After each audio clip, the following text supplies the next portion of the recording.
Halo pemirsa, apa kabar? Senang sekali hari ini saya Septi Wulandari kembali menjumpai Anda dalam program Tokoh Kita. Program kerjasama antara iNews bersama dengan DPRD Jawa Tengah. Dan Tokoh Kita kali ini akan menyambangi salah satu pimpinan DPRD Jawa Tengah, yaitu Ketua Komisi C, Bapak Bambang Haryanto. Kita akan mengulik banyak gitu ya tentang kiprah beliau dalam menjalankan tugas dan fungsinya sebagai Ketua Komisi C. Langsung saja kita sambangi beliau di ruang kerjanya.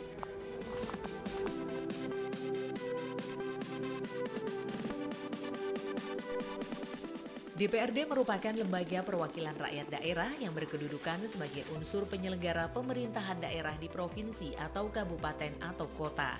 DPRD disebutkan dalam Undang-Undang Dasar 1945 Pasal 18 Ayat 3. Pasal tersebut berbunyi bahwa pemerintahan daerah provinsi, daerah kabupaten, dan kota memiliki Dewan Perwakilan Rakyat Daerah yang anggota-anggotanya dipilih melalui pemilihan umum. Keanggotaan DPRD disahkan dengan adanya keputusan Menteri Dalam Negeri untuk DPRD Provinsi dan dengan keputusan Gubernur untuk keanggotaan DPRD Kabupaten atau Kota. Dalam rangka mengoptimalkan pelaksanaan peran dan fungsi DPRD, maka dibentuk fraksi sebagai wadah berhimpun anggota DPRD. Peran dan fungsi DPRD sangat penting bagi negeri ini, yaitu sebagai pengemban amanat rakyat. Namun tak banyak masyarakat yang tahu apa saja peran dan fungsi DPRD. Sebagai legislatif daerah, DPRD memiliki peran dan fungsi sebagaimana tercantum dalam Undang-Undang Nomor 23 Tahun 2014, yaitu memiliki 3 fungsi: fungsi legislasi, fungsi pengawasan, dan fungsi anggaran.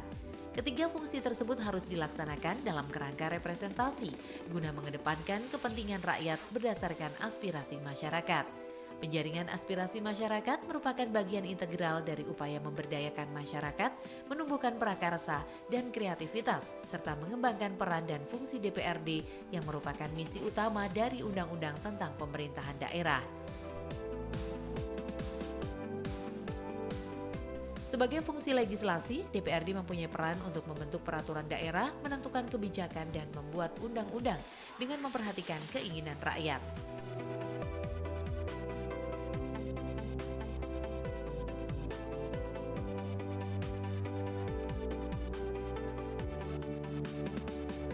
Sebagai fungsi pengawasan, DPRD berperan untuk menjamin pelaksanaan kegiatan sesuai dengan kebijakan dan rencana yang telah ditetapkan, serta untuk memastikan bahwa tujuan dapat tercapai secara efektif dan efisien.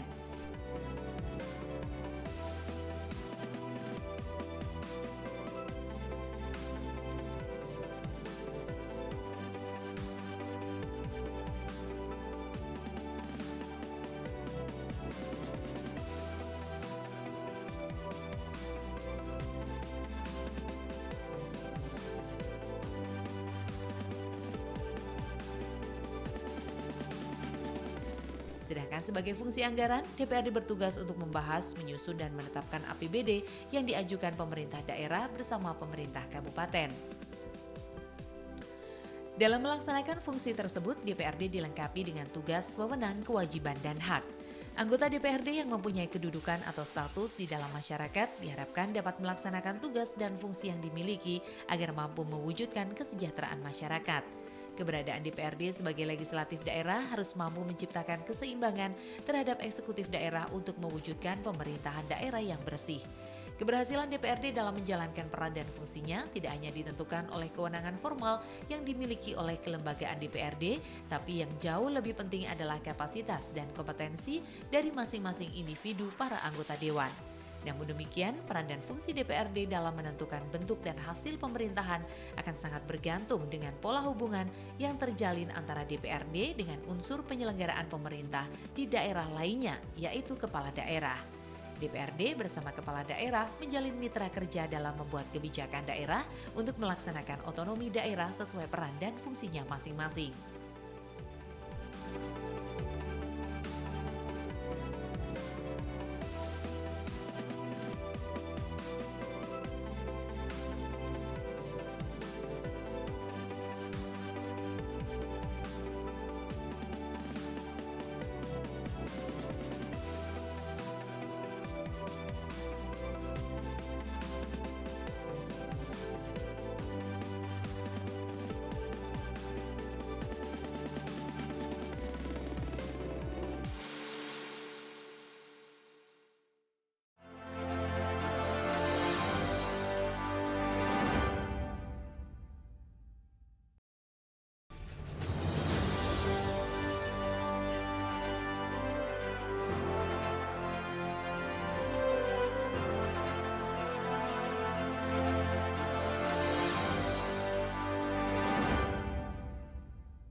Komisi merupakan alat kelengkapan DPRD yang sifatnya tetap dan dibentuk oleh DPRD sejak awal masa jabatan keanggotaan DPRD. Komisi ini nantinya memiliki fungsi dan perannya masing-masing sesuai bidangnya. Sesuai dengan ketentuan perundang-undangan, DPRD Provinsi yang beranggotakan 35 hingga 55 orang dapat membentuk 4 komisi dan DPRD Provinsi yang beranggotakan lebih dari 55 orang dapat membentuk 5 komisi. DPRD Jawa Tengah terdiri dari 5 komisi, salah satu di antaranya adalah Komisi C bertugas di bidang keuangan.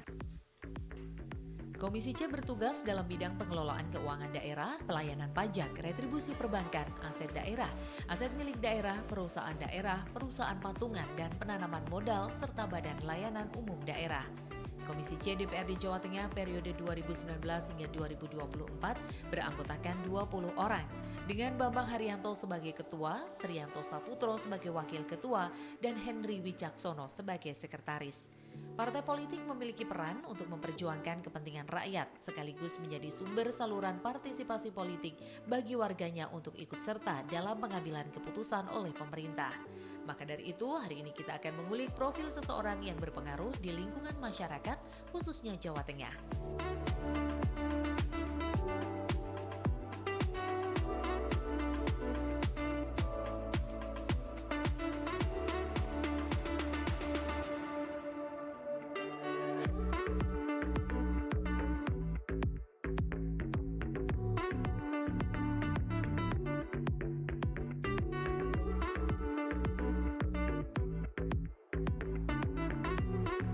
Bambang Haryanto Baharudin, mantan Ketua Badan Kehormatan DPRD Jawa Tengah ini lahir di Purwokerto pada tahun 1962.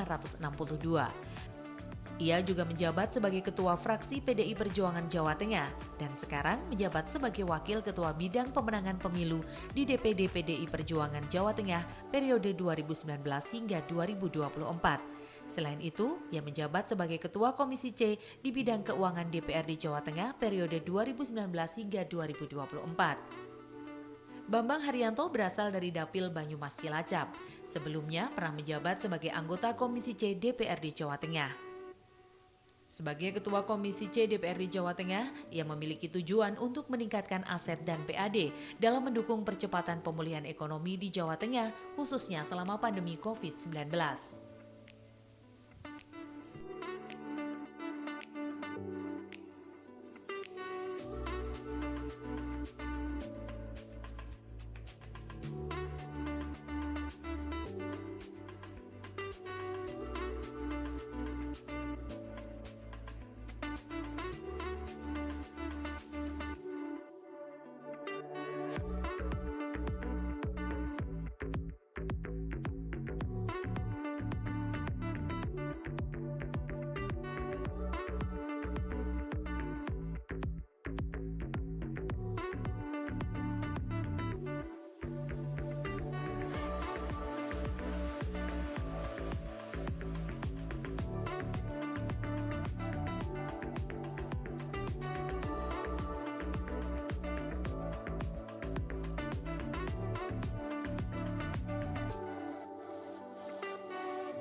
Ya, pemirsa, saat ini saya sudah berada di ruang sekretariat Komisi C DPRD Jawa Tengah dan saya akan menyambangi Bapak Bambang Haryanto tentu saja untuk berbincang banyak gitu ya mengenai apa saja yang telah dilakukan selama periode menjadi wakil rakyat DPRD Jawa Tengah gitu ya di tahun 2019 hingga 2022 ini. Dan di 2 tahun ke depan sampai dengan 2024 apa saja yang kemudian menjadi prioritas dari Komisi C DPRD Jawa Tengah. Langsung saja kita temui Pak Bambang Haryanto.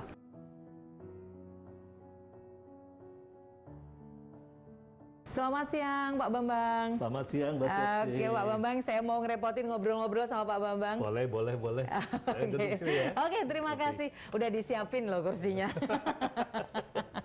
Apa kabar Pak Bambang? Baik Mbak Septi. Oke, luar biasa ya kesibukannya Pak Bambang ini habis dari dapil ya sebenarnya ya. Dapil, Berapa hari ya. terus ini langsung ke sini lagi?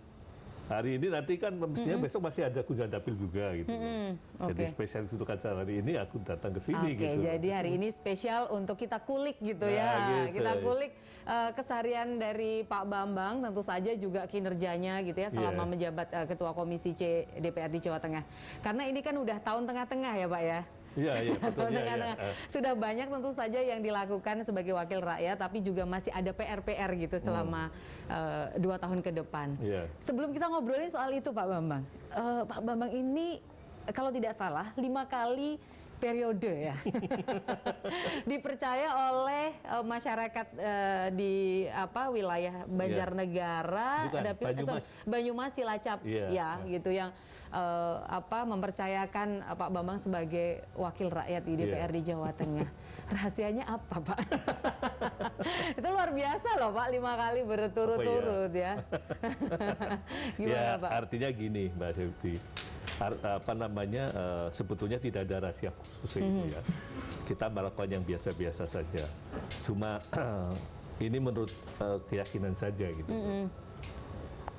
Sepanjang kita menjalankan amanah ini dengan baik, terus kemudian melakukan tugas pokok fungsinya juga dengan baik seperti itu. Dan yang lebih penting adalah bagaimana kita senantiasa menciptakan relasi atau hubungan dengan konstituen dengan baik. Saya kira ya insya Allah hasil yang akan kita terima juga baik.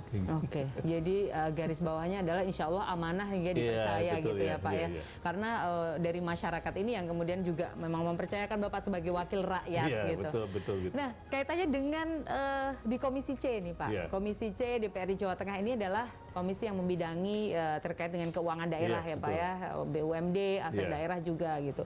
Kalau orang bilang itu komisi yang cukup seksi gitu. Komisi yang seksi gitu Pak, karena kan kaitannya dengan anggaran dan lain sebagainya gitu.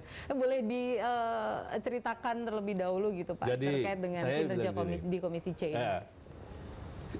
Untuk periode ini sebetulnya di Komisi saya ini kan baru 1 tahun. Karena 1 tahun. Saya ini mutasi. Mutasi ya, mendapat Jadi, mutasi. awal 2019 kemarin kan aku di Komisi A kan. Gitu. Banyak, lah sekarang pindah ke Komisi C gitu loh. Nah tentunya hari ini yaitu tadi komisi kita tadi yang saya menyampaikan, Komisi C membidangi masalah keuangan dan pendapatan. Sehingga fokusnya kita ke arah sana. Nah, cuma yang sangat menarik di sini kan adalah bagaimana kita melakukan tugas pokok fungsi sekali lagi yang sesuai dengan kewenangan yang ada di Komisi C ini dengan baik. Karena apa kayak gitu loh. Kalau kita hari ini kita kan bisa pahami bersama gitu loh. Bahwasanya yang namanya pendapatan itu kita sedang mengalami penurunan karena di kondisi pandemi ini, sementara tentunya kan program pembangunan juga jangan sampai terhambat. Nah ini kan bagaimana kita menyelaraskan ya, seperti itu. Itu yang pertama. Lalu yang kedua, yang menarik sebetulnya setelah saya kembali lagi Komisi C, saya mengatakan kembali lagi ya, karena saya dulu awal pertama saya pernah di Komisi C. Jadi ini kayak kembali ke rumah juga ya. Seperti ini kita sekarang alhamdulillah bersama dukungan teman-teman yang ada di Komisi C ini. Jumlah anggota kita ada 23 semuanya begitu. Kita punya pandangan dan visi yang sama. bagaimana itu tadi kita tetap bisa memberikan kontribusi terhadap pembangunan di Jawa Tengah, kontribusi terhadap kesejahteraan masyarakat Jawa Tengah sesuai dengan apa yang menjadi tugas pokok fungsi dari komisi kami ini yang menjadi kewenangan ini. Salah satunya adalah bagaimana kita hari ini menggali seoptimal mungkin potensi yang ada di Jawa Tengah ini untuk bisa menjadikan sumber pendapatan. Oke, nah itu sampai menggali untuk berbagai potensi untuk menjadi pendapatan. Kita agak flashback sedikit, Pak, karena kalau saya tidak salah APBD Provinsi Jawa Tengah sendiri di tahun 2022 ini kan menurun ya dibandingkan yang di tahun 2021. Apakah itu juga karena memang pendapatan pemerintah sendiri yang memang menurun atau seperti apa? Jadi begini Mbak Septi, jadi hari ini kan ada 3 komponen sebetulnya pendapatan kita kan, PAD kita ya. Iya. Dari pajak daerah, terus dari dividen atau keuntungan BUMD gitu loh. Iya. Kemudian dari retribusi optimalisasi aset yang kita lakukan. Nah, memang kita akui pada saat pendapatan turun, tentunya volume APBD juga akan turun kan begitu. Iya. Kemarin di area pandemi 2 tahun ini kan kita pahami bersama gitu, bahwasanya pendapatan kita turun ya karena pertama kemampuan orang sedang menurun ya kan, karena pendapatan individu atau masyarakat itu turun kan, kemampuan untuk membayar kewajibannya ya, terutama masalah pajak ya kan turun ya gitu loh. Tapi insya Allah ini kita perekonomian kita ke depan akan semakin baik sehingga ada rasa optimisme. Tapi di samping itu kita sekarang ada sebuah kesadaran gitu loh, bahwa kalau ternyata seperti ini kita tidak boleh hanya bertumpu pada sumber satu saja kaitannya mengandalkan pajak daerah, tapi harus bisa menggali lagi apa itu, yaitu bagaimana kita merevitalisasi BUMD kita supaya kita performa ataupun kinerjanya bagus, sehingga bisa memberikan keuntungan yang lebih gitu loh, sehingga dividen yang kita terima juga banyak kan begitu loh. Kemudian juga aset-aset kita yang banyak gitu loh, bagaimana kita bisa kita optimalkan. Nah itulah yang menjadi pemilihan hari-hari ini seperti ini. Jadi mudah-mudahan saja pandemi ini akan segera berakhir, prospek ekonomi kita ke depan semakin bagus, sehingga apa yang upaya-upaya ini nanti akan bisa kita petik hasilnya gitu loh, dan dari waktu-waktu yang akan datang. Oke, gitu. Jadi tadi sumber pendapatannya yang pertama kan tadi dari pajak daerah gitu.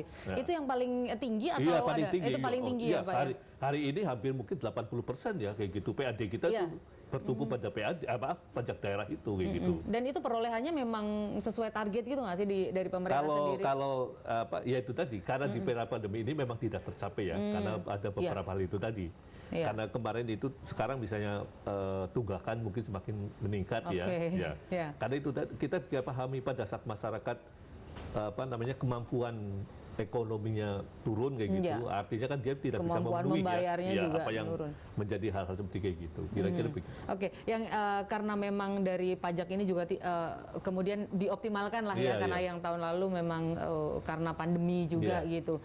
Kemudian pengoptimalan BUMD dan juga aset-aset daerah. Nah kalau dari pengoptimalan BUMD sendiri itu seperti apa Pak? BUMD di Jawa Tengah itu ada berapa sih yang kemudian saat ini Ada 11. Ya. Di samping itu terdiri dari 3 itu BUMD yang bergerak di bidang jasa keuangan, yang lainnya non jasa keuangan.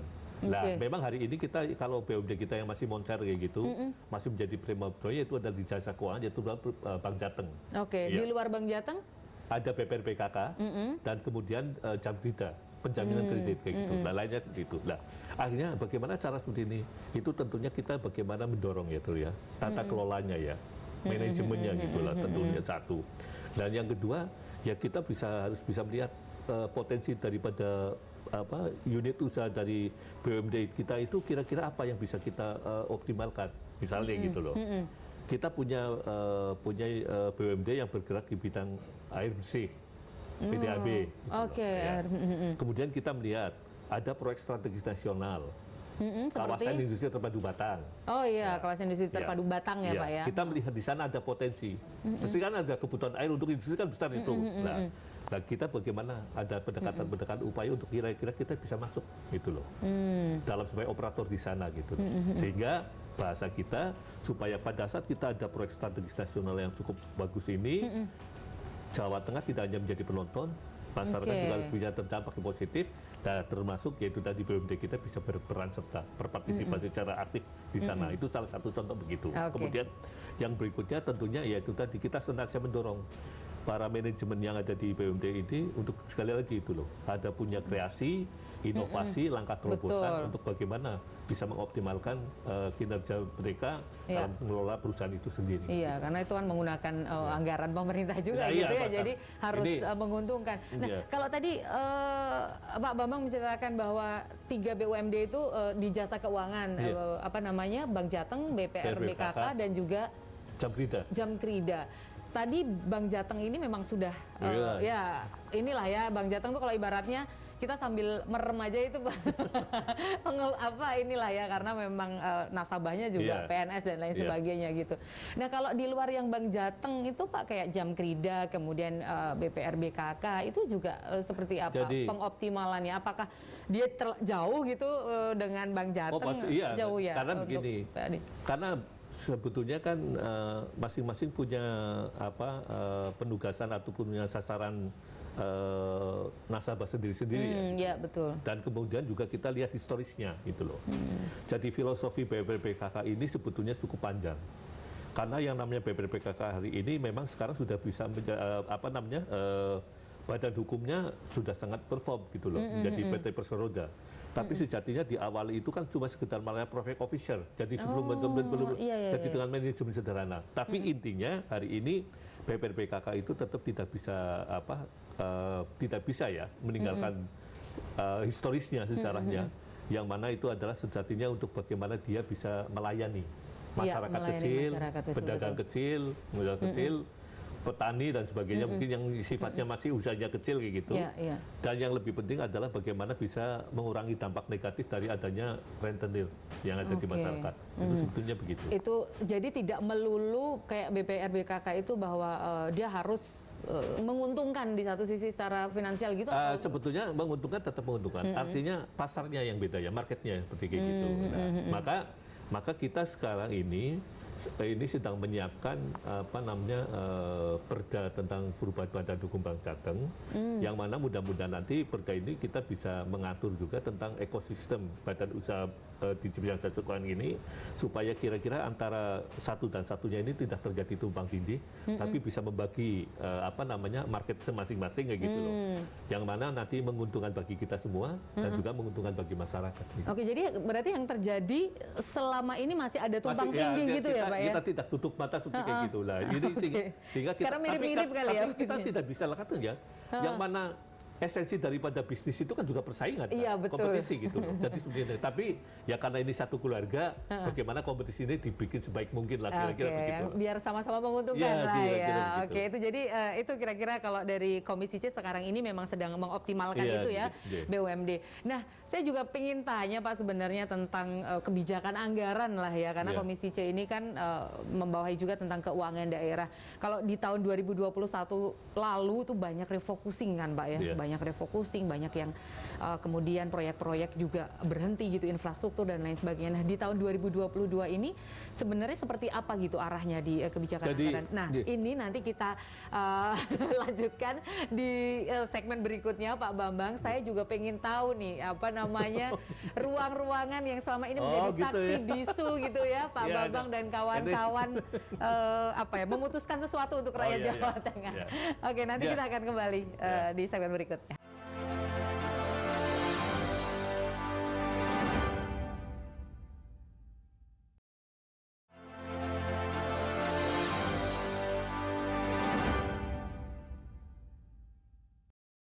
Nah, kita masih berada di ruangannya Pak Bambang gitu ya, yang biasanya selama ini bersama dengan pimpinan Komisi C yang lain gitu ya Pak ya. Ini Mbak Septi ya. Ini kita di sini ada 3 meja itu ya. Ini meja pimpinan semua ini. Teman-teman saya ini. Di sebelah itu ada sekretaris komisi, Mas Hendri gitu loh. Ada Pak Srianto ya, Pak Waka, dan saya sendiri di sini.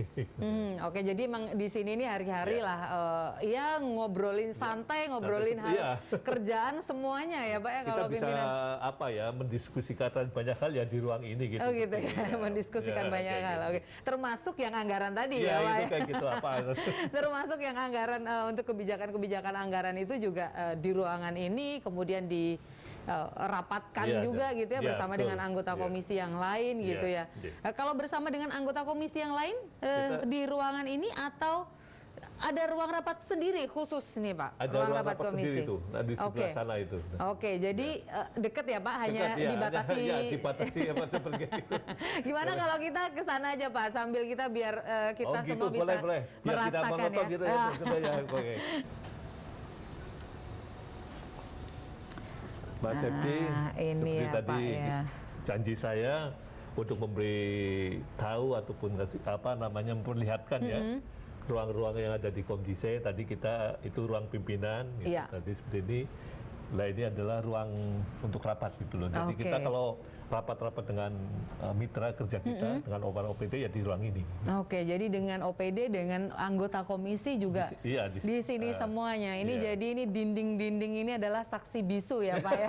Apa saja yang kemudian didiskusikan di sini itu kalau mereka bisa bicara banyak ya Pak ya, bisa disampaikan. Oke, jadi ini kaitannya juga tadi yang sebelum tadi ya Pak ya, saya nanya gitu tentang kebijakan anggaran gitu kan. Kalau kebijakan anggaran, boleh kita sambil jalan di sana Pak, ini biar backgroundnya itu Pak ada nih ya. Kan tokoh kita hari ini adalah Pak Bambang. Jadi kalau dengan apa ya, nah ini ada palu di sini, ada ketok palu gitu hal-hal terkait dengan anggaran yang berkaitan dengan Komisi C gitu, apa sih sebenarnya yang bisa menjadi pertimbangan-pertimbangan dari komisi kemudian oke, anggaran ini seperti ini, anggaran untuk tadi sesuai dengan bidang Komisi E ya, yang membidangi masalah pendapatan. Jadi kita fokus pembahasan kita adalah relatif bagaimana kita mengeksplor ya, artinya masing-masing kemampuan OPD kita, mitra kita dalam hal kaitannya dengan pendapatan. Oke, biar mendapatkan pemasukan lah ya, pendapatan untuk daerah. Sehingga inilah yang kita istilahnya dalam rapat itu tarik menariknya di sana gitu. Jadi misalnya gitu loh, target pendapatan kita gitu loh. Kira-kira eksekutif itu ngasih berapa? Nah, menurut pandangan kita berdasarkan diskusi teman-teman itu kita berapa ya? Nanti kita putuskan seperti gitu loh. Itu kayak gitu. Oke, jadi ya, tentang masalah seperti itu. Kalau itu fokusnya karena memang pendapatan. Gitu. Oke, jadi fokusnya untuk menaikkan atau mengoptimalkan pendapatan daerah itu sendiri gitu ya Pak ya. Nah, di untuk tahun 2022 ini ada apa ya, strategi-strategi khusus gitu selain kalau tadi kan pengoptimalan dari BUMD juga gitu. Itu ada lagi nggak Pak untuk mengoptimalkan gitu? Jadi kemarin begini, kalau kita bisa dalam tanda kutip ya, kita bisa menerima lah, memaklumi kalau ternyata target kita dari sisi PKB ya, pajak daerah ya terutama itu tidak tercapai ya karena beberapa hal.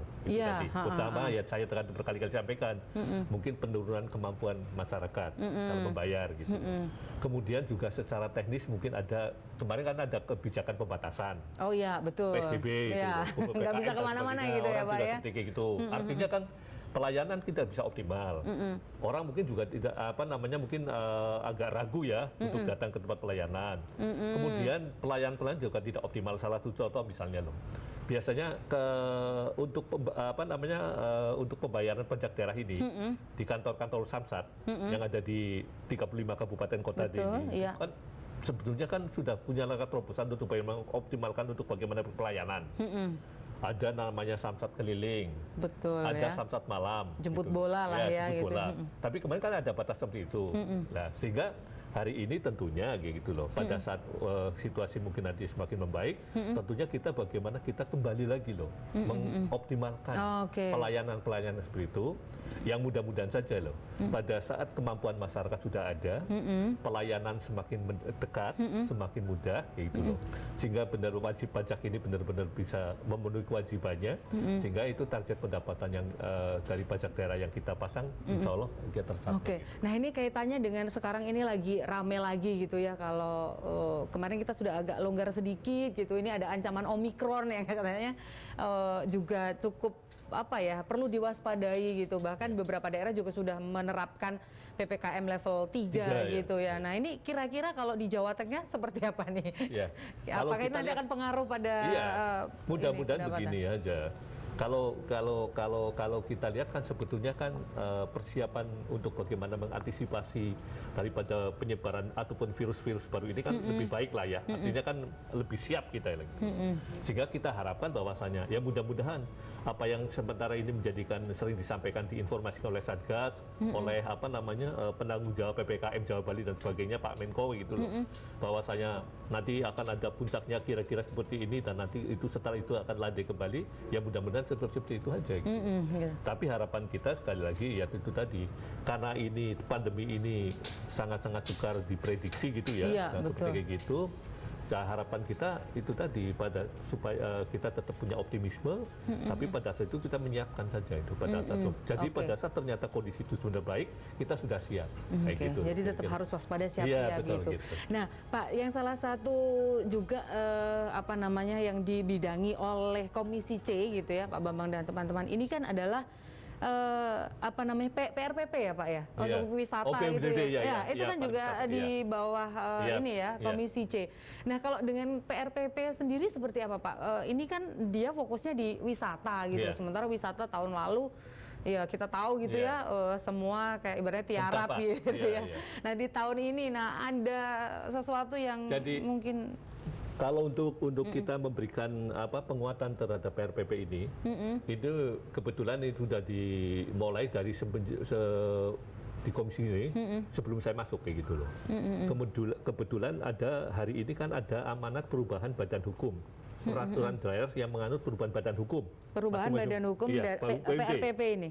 Bukan PRPP saja, tapi seluruh BUMD. Oh, seluruh BUMD. Ini ada amanat PP, Peraturan Pemerintah nomor 54 tahun 2017, yang mengamanatkan bahwa BUMD itu harus berbadan hukum dengan 2 opsi.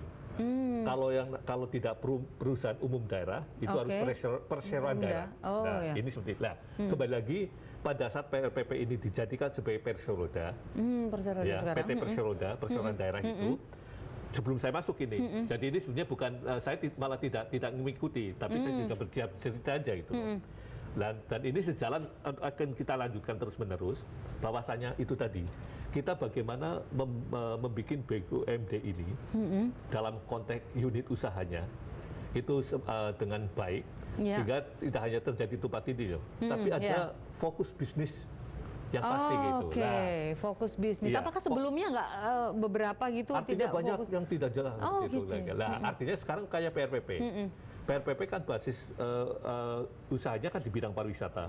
Maka kita sekarang bagaimana memfokuskan PRPP ini untuk sebagai holding daripada BUMD kita di pariwisata. Berdasarkan rencana bisnis mereka sebenarnya cukup bagus, tapi memang ini baru tahapan perencanaan. Sehingga akan kita tunggu saja nanti kira-kira perkembangannya bagaimana. Jadi memang BUMD ini sendiri sekarang ini memang yang itu tadi ya diubah menjadi perusahaan umum daerah dan juga perseroda itu tadi ya Pak. Tadi disampaikan juga bahwa memang sebelumnya ada beberapa BUMD yang kayak belum fokus gitu ya. Nah, sekarang ini kemudian difokuskan gitu ya. Jadi nah itu berarti kalau yang lain gitu ada yang kemudian misalkan tidak kemudian di jalan atau disatukan gitu atau di merger gitu atau seperti apa Pak? Ya betul. Itu nanti pada saat ada BUMD kita ada fokus bisnis tertentu yang nanti mungkin bentuknya holding kayak gitu loh sebagai induk daripada unit usaha itu gitu. Sebagai induk dari unit usaha yang khusus tentang pariwisata misalnya begitu, maka konsekuensinya memang nantinya ada proses konsolidasi aset. Proses konsolidasi unit usaha yang mungkin tadinya dimiliki oleh BUMD lain yang terus masuk ke Jadi itu salah satunya. Jadi misalnya PRPP ada BUMD yang mengelola agak bersentuhan dengan pariwisata, misalnya masalah hotel gitu loh. Dan nanti aset ataupun unit usaha hotel dari BUMD kita ini akan nanti digabungkan ke PRPP tadi. Jadi ini biar lebih fokus dan tentu saja untuk mengoptimalkan itu pendapatan daerah juga akan lebih bisa optimal gitu ya Pak ya. Nanti kita akan ngobrol lagi nih Pak terkait juga tentang itu tadi karena ada perda baru itu tadi ya Pak. Nah, apa perda atau yang lain lagi yang sekarang ini sedang digodok atau sudah dihasilkan juga di Komisi C selama masa jabatan hingga 2024 nanti. Kita ngobrol lagi di segmen berikutnya.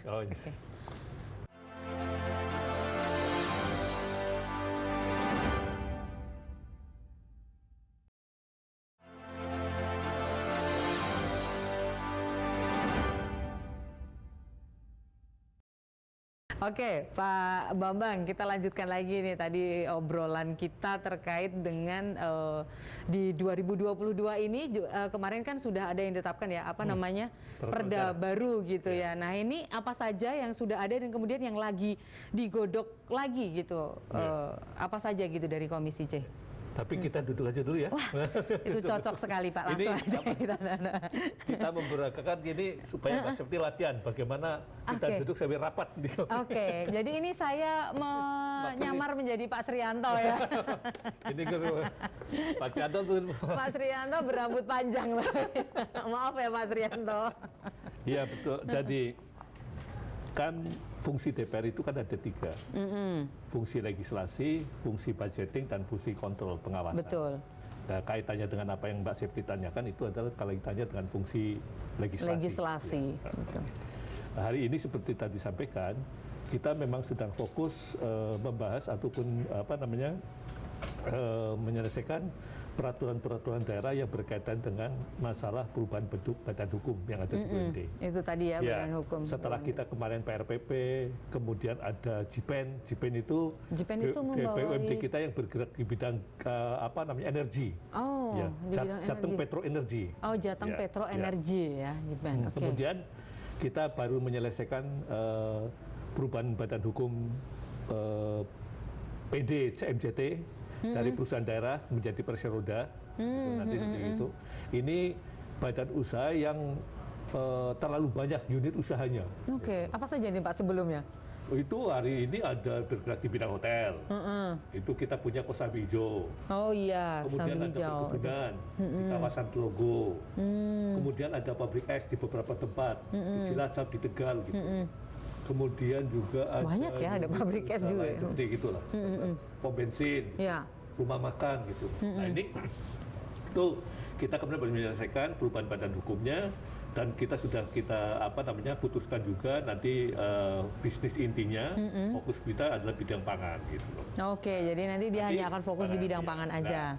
Ini yang kita sekarang nanti mungkin hari-hari mendatang, ini kita akan menyelesaikan satu perda lagi yang kaitannya dengan perubahan badan hukum kembali, yaitu perubahan badan hukum Bank Jateng. Oke, jadi yang setelah Bank Jateng ada perubahan badan hukumnya itu menjadi perseroda. Kalau hari ini kan PT. Iya, dia PT. Ya, kalau ini nanti perseroda, jadi PT-nya daerah gitu. Oke, tapi ini masih proses ya, yang untuk Bank Jateng ini berarti belum diketok palu ya Pak ya? Itu terus nanti setelah itu sudah menunggu perubahan badan hukum Jamrida. Nah, apa sih yang membedakan kemudian dari badan hukum selain tadi ya lebih fokus gitu, tiap badan usaha ini menjadi lebih fokus di bidang wisata sendiri, bidang pangan sendiri gitu. Terus kayak Bank Jateng ini apa yang nanti membedakan secara spesifik gitu Pak dari yang sebelumnya dengan yang nanti ketika sudah diketok palu akan berubah menjadi perseroda? Sejatinya begini, ini amanat PP ya, artinya undang-undang yang harus dilakukan. Karena kalau sejatinya kalau yang saya tadi sampaikan PD CMJT itu tadinya memang harus berubah karena itu PD. PD kan perusahaan daerah. Nah, padahal kan itu, kalau Bank Jateng ini sudah PT. Tapi karena harus ada tambahannya, yaitu perseroda daerah, maka berubahnya ada menjadi PT Perseroda itu saja. Nah, justru kita kan tidak ingin gitu loh, membahas sebuah peraturan daerah cuma hal-hal yang kecil-kecil seperti aja gitu loh. Nah, justru itu tadi saya sampaikan.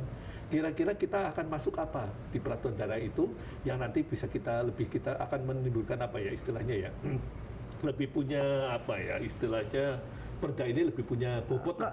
Berpower lah ya gitu ya. Nah, diatur lagi kira-kira, ataupun mungkin barangkali yang agak terlupakan kemarin belum diatur gitu loh. Dengan tuntutan zaman harus beratur. Salah satunya nanti yang ada di Bank Jateng antara lain bahwasanya bagaimana provinsi itu tetap menjadi pemegang saham pengendali PSB, artinya pemegang saham mayoritas. Iya. Sehingga nanti di situ bagaimana kita atur begitu. Nah, kemudian itu tadi ekosistem sinergitas antara BUMD yang ada bidang jasa keuangan kita yang ada di Jawa Tengah yang kita miliki. Jadi nanti biar nggak jalan sendiri-sendiri gitu maksudnya. Sebagai satu keluarga besar kita bisa membagi lah kira-kira bagaimana berkolaborasi secara baik dalam bentuk itu tadi. sinergitas itu. Oke, targetnya kapan sih Pak itu?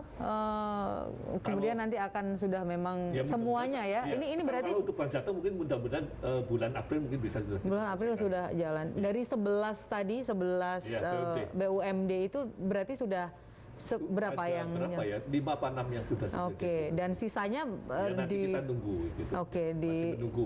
Karena ini jadi gini, Mbak Septi. Yang namanya peraturan daerah itu bisa diusulkan oleh pihak. Kalau diusulkan oleh kita itu namanya perda inisiatif. Kalau perda yang reguler itu ya dari eksekutif kan. Nah, kita tunggu nanti apakah eksekutif yang mengusulkan atau kita yang nanti akan mengusulkan gitu. Nah, nanti mudah-mudahan kita selesaikan apa yang menjadikan tugas kita dalam konteks untuk membenahi peraturan daerah yang berkaitan dengan badan hukum BUMD kita itu. Oke, tapi kalau berkaitan dengan yang tadi 5 sudah gitu, sisanya ini berarti memang sudah akan juga diproses terus atau tetap harus nunggu inisiatif dulu atau? Ya contohnya gitu loh kayak tapi kan masalahnya proses konsolidasi ini kan kalau menyangkut masalah unit usaha lain ini kan ada waktu, ada masa transisinya 5 tahun. Nah, sehingga kita lihat, kita tunggu karena PRPP sekarang sudah bikin bisnis plan, nantinya mengarah kepada bagaimana itu menjadi jadi kita Jawa Tengah ini bisa ada punya tempat konvensi yang cukup representatif. Nah ini yang sedang menjadikan obsesinya PRPP itu. Itu untuk peluang bisnisnya PRPP gitu ya. Jadi nanti karena bagaimana juga kan tempatnya strategis. Betul. Dekat dengan bandara. Gitu. Betul sekali. Kira-kira begitu. Ya kita tunggu saja karena ini perda baru tahun kemarin 2020 kayak gitu. 2020 ya. Iya. Nah ini nanti kita tunggu gitu. Nanti bagaimana kelanjutannya. Masa transisi tadi menarik Pak. Jadi masa transisi itu saja membutuhkan waktu sekitar paling nggak 5 tahun gitu ya. Dalam waktu 5 tahun masa transisi itu berarti pengoptimalan pendapatan daerahnya sendiri itu kemudian seperti apa? Artinya begini, ini kan transisi dalam konteks pengelolaannya. Pengelolaannya, oke. Artinya kan sebagai unit usaha kan tetap jalan. Oh iya. Itu nggak masalah saya kira. Nah cuma ini kita bicara tentang masalah pengelolaan gitu loh. Nanti dari aspek yuridisnya begitu loh. Bahwa karena ada pemindahan pengelolaan, kan perlu ada proses lah gitu loh. Yang harus dilakukan oleh pihak sana gitu. Artinya oleh BUMD itu. Gitu. Nah kira-kira begitu. Jadi sebetulnya ini bukan berarti menghambat daripada operasional ataupun bekerjanya unit usaha itu tidak. Jadi tetap akan jalan seperti biasa gitu cuma ya. Nanti proses untuk bagaimana mungkin sisi hukumnya loh ya untuk bagaimana untuk pemindahan pengelolaan. Sebenarnya masih banyak gitu ya Pak. Kalau kita ngomongin tentang BUMD di Jawa Tengah, kemudian aset-aset juga yang dimiliki Jawa Tengah karena kan cukup besar gitu ya Pak ya. Kalau kita mau ngomongin satu persatu nih mungkin nggak cukup gitu ya waktunya. Tetapi kalau kita kayak misalnya ngomongin yang tadi jasa keuangan gitu, balik lagi Pak, kayak selain Bank Jateng kan ada Jamkrida, ada BPRBKK gitu. Nah kalau Bank Jateng sudah jelas gitu ya bahwa memang Bank Jateng juga menyumbang keuntungan dari operasional bank itu sendiri. Nah kalau kayak BPRBKK kemudian Jamkrida seperti itu seperti apa gitu? Apakah kemudian ada anggaran yang ditambahkan kayak Bank Jateng? Kalau nggak salah ya Pak, saya membaca berita kan dia dapat tambahan anggaran, tambahan modal itu cukup besar. Nah kalau untuk yang lain-lainnya ini seperti apa Pak? Kalau BPRBKK kita tambah juga. Oke, BPRBKK juga dapat. Jadi begini Mbak Septi ya, itu kita harapkan tadi. Nanti kalau ini perda ini sudah berubah semua, terus tadi ada pengaturan yang bagaimana sinergitas seperti ini, insya Allah bahwa kita akan lebih optimal ruang gerak masing-masing BUMD ini. Satu. Yang kedua, yaitu tadi tidak terjadi katakanlah itu tadi duplikasi ataupun tindih menindih antara masing-masing sebagai satu keluarga besar gitu. Salah satu contoh kayak gini loh. Jadi kalau kita setiap mengajukan kredit kan ada penjaminan. Ya, tentu dalam era sekarang tidak bisa era monopoli gitu loh. Yang namanya bisnis kan tidak bisa monopoli begitu kan. Kita tetap meskipun sesama pemilik, sama-sama punyanya pembedah provinsi. Betul. Tapi kan nggak boleh spirit bisnis kan tetap tidak. Nggak boleh maksa nasabah untuk harus begini-begini gitu ya Pak. Kan begitu. kalkulasinya kan tentu kalkulasi bisnis. Nah, tapi kan kita boleh berharap gitu loh, sebagai bagian daripada pemilik gitu loh. Sehingga itu tadi sinergi yang kita harapkan misalnya gitu loh. Ternyata Bank Jateng ini juga nanti akan memanfaatkan Jamrida sebagai penjamin, PKK yang sedang sudah jalan semakin bagus. Iya. Artinya kan apa namanya uang yang dikeluarkan ini kan akan memasuk ke kita juga. Betul. Jadi pengeluaran perusahaan yang milik kita akan diterima juga oleh BUMD. Oke, jadi kita, keluar dari tangan masuk ke kiri gitu ya Pak ya. Oke. Dan sekali lagi itu peluang itu harus kita tangkap seperti hari ini gitu. Bagaimana ada proyek strategis nasional, di sana kita pasti mampu karena dari kemampuan teknologi kita pasti bisa, kapasitas kita punya gitu loh. Sehingga kita sedang mengupayakan bagaimana PDAB nanti bisa menjadi operator untuk masalah air di air baku di mana namanya KITB, Awas Industri Tempat Batak. Itu strategis sekali ya Pak ya. Iya, gitu pasti kebutuhan air dan lain sebagainya juga pasti tinggi gitu ya. Jadi memang dari Komisi C sendiri ya mengoptimalkan pendapatan asli daerah itu dengan berbagai upaya gitu ya, mendorong agar siklusnya juga itu mendukung, kemudian juga pemerintah mendapatkan PAD yang cukup tinggi untuk kemakmuran masyarakat Jawa Tengah tentu saja seperti itu. Oke, terima kasih Pak Bambang Haryanto, Ketua Komisi C DPRD Jawa Tengah sudah meluangkan waktu Pak. Banyak sekali insight yang saya dapatkan gitu ngobrol sama Bapak, dan tentu saja saya punya pengalaman memegang palu. Ini saya menemani Pak Bambang tapi bukan menggantikan Pak Suryanto. Terima kasih juga Mas Septi. Terima kasih. Sudah berkunjung ke Komisi C. Aduh, terima kasih banyak Pak. Mudah-mudahan menghasilkan lah apa yang menjadi upaya-upaya dari teman-teman Komisi C DPRD Jawa Tengah. Terima kasih Pak Bambang.